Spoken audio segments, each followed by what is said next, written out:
सम्मानित मुल्क के मालिकों, मैं बौद्ध भिक्षु सुमित रतन। पूरी दुनिया देख रही है, पूरा भारत देख रहा है जिस तरह से उत्तर प्रदेश की सरकार इलाहाबाद प्रयागराज के छात्रों का दमन कर रही है। ये छात्र आगे चल कर के आईएएस, पीसीएस, जज, डॉक्टर, इंजीनियर बनते हैं और देश के भविष्य होते हैं, देश को आगे बढ़ाते हैं। पूरे छात्र मिलकर के एक छोटी सी मांग कर रहे हैं कि सरकार जबरदस्ती, लोक सेवा आयोग जबरदस्ती 2 शिफ्टों में एग्जाम कराना चाहता है। सरकार इतनी सी मांग कर रहे हैं कि मेरा एग्जाम 1 शिफ्ट में करा दिया जाए।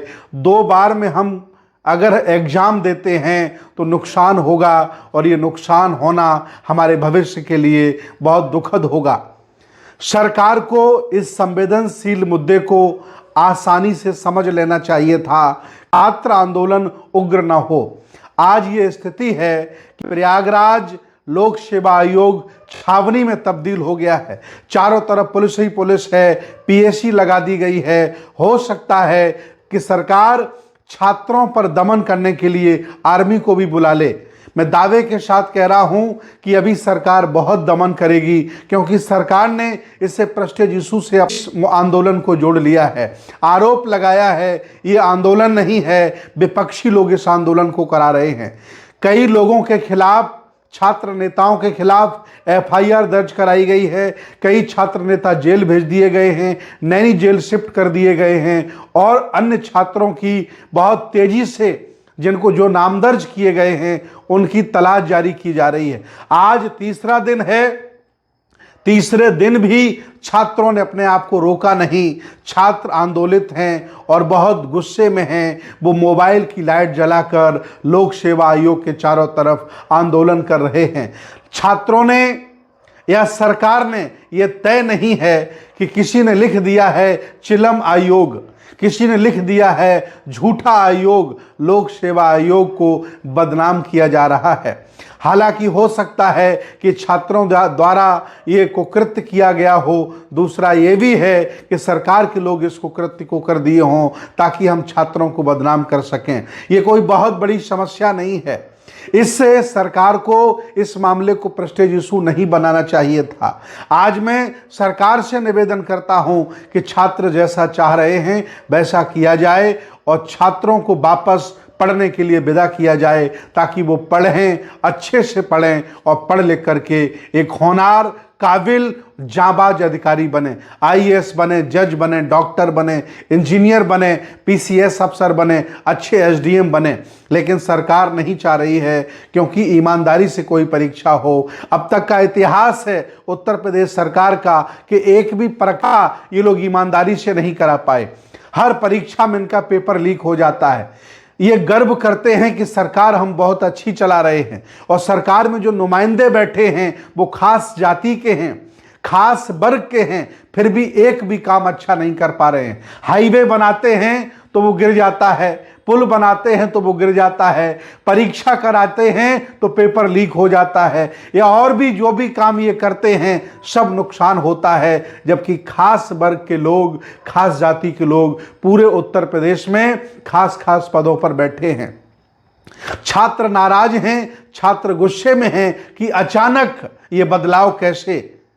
ये हमारे साथ अन्याय है, अत्याचार है। और मैं भी ये निवेदन करता हूं, आज पूरे देश के सभी जिंदा जागरूक लोगों से मैं अपील करता हूं कि इस विषम परिस्थिति में सभी नेताओं को, सभी अधिकारियों को, सभी बिजनेसमैन लोगों को, सभी सामाजिक लोगों को और सभी धार्मिक लोगों को छात्रों का साथ देना चाहिए और सरकार को झुकना चाहिए। छात्रों की मांग पूरी करनी चाहिए। अगर ये मामला और टलता है तो मैं भी अपने भिक्षु संघ के साथ प्रयागराज की तैयारी कर रहा हूं और छात्रों के साथ बैठ करके ये आंदोलन चलाऊंगा। याद रखना, किसान आंदोलन में हम लोगों ने 1 साल 4 महीने अपना टेंट लगाया था और सर्दियां वहीं गुजारी थी। इस आंदोलन में भी हमारी कई छात्र नेताओं से बात हो गई है। मैं इलाहाबाद के, प्रयागराज के बहुत सारे लोगों को आगाह कर चुका हूं कि अगर ये आंदोलन 4-5 दिन और चला, सरकार ने छात्रों की मांग नहीं मांगी, तो हम लोग भी अपनी गाड़ियां भर भर के बौद्ध भिक्षु लोग, भगवान बुद्ध के अनुयायी, बाबा साहब के अनुयायी, संविधान को मानने वाले, इस देश से प्यार करने वाले, हम सभी लोग इलाहाबाद चलेंगे और छात्रों का साथ देंगे। सरकार दमन कर रही है, लाठी चार्ज कर रही है, आंसू गैस के गोले छोड़ रही है। याद रखना आंसू गैस के छोड़ने वालों, एक दिन तुम भी छात्र थे, तुमने भी इसी तरह से संघर्ष किया था, पढ़ाई की थी और हक अधिकारों के लिए लड़े होगे। आखिर आपकी हिम्मत कैसे पड़ गई छात्रों पर गोली चलाने की, छात्रों पर आंसू गैस के गोले छोड़ने के, छात्रों पर लाठियां चलाने की हिम्मत कैसे पड़ गई? ये सरकार नहीं है, ये तांडव है, ये झूठों की, फरेबों की और ड्रामाबाज लोगों की सरकार है। बाबा जी होश में आओ। हालांकि वैसे भी आपका पाप का घड़ा लगभग भर चुका है, बहुत जल्दी फूटने वाला है। आप वापस मठ जाने वाले हो, बस कुछ ही दिन के मेहमान हो। आपको फिर जिंदगी भर बैठ करके गोरखनाथ मंदिर में घंटा ही हिलाना पड़ेगा, लेकिन जाते जाते कम से कम इतने कुकृत्य करके मत जाओ कि आपकी बुढ़ापे पर इज्जत होती रहे, एक संत के तौर पर, एक योगी के तौर पर आपका सम्मान होता रहे। ये बहुत बुरा हो रहा है।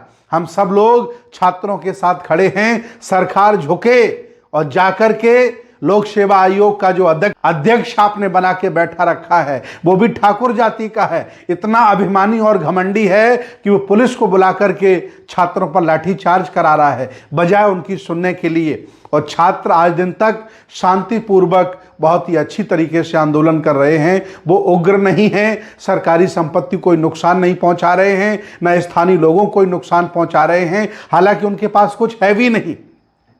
कमरे में किताबें और खाना बनाने के अलावा छात्रों के पास कुछ नहीं होता, क्योंकि छात्रों का जीवन बहुत दुख भरा होता है, बहुत संघर्ष भरा होता है। और ये छात्र दूर दूर से अपने भविष्य को बनाने के लिए, देश की सेवा करने के लिए प्रयागराज पहुंचते हैं और ये सरकारें उन पर लाठियां चलाती हैं। मैं निंदा करता हूं, घोर निंदा करता हूं और ये सरकारों को चेतावनी देना चाहता हूं, अतिशीघ्र छात्रों का आंदोलन खत्म कराया जाए, छात्रों की मांगें मानी जाएं और देश को, इस प्रदेश को आगे बढ़ाया जाए। हम सब लोग छात्रों के साथ हैं।